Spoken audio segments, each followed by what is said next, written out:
So in this video, I want to show you how to open a data set in StatCrunch. Very often when you're working the homeworks, there'll be a little link that you click and it will give you different options as to how to open a data file. It will say you can open it in Excel, open it in StatCrunch, and there's one other option that I can't recall offhand. You generally want to choose StatCrunch because it's always easier to do statistical calculations in StatCrunch. But sometimes you'll want to download a data file that's already in Excel format into StatCrunch, and that's what we're going to learn how to do today.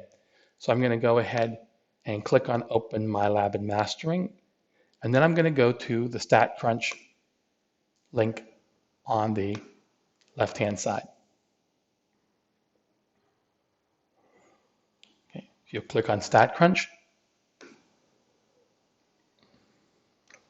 visit the StatCrunch website, and you'll open StatCrunch.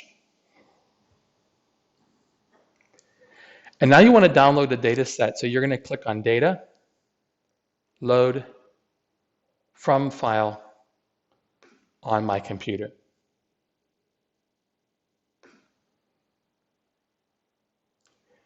And I'm going to go ahead, I'm going to download the IMDb database file.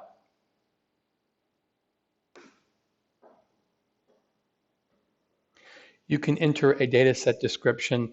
It turns out that you can save a lot of work in StatCrunch, and we'll get into that down the road, but for right now, I'm just going to upload the data set.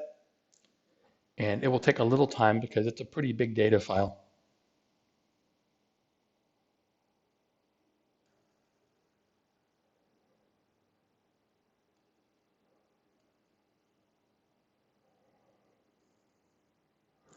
And there you go.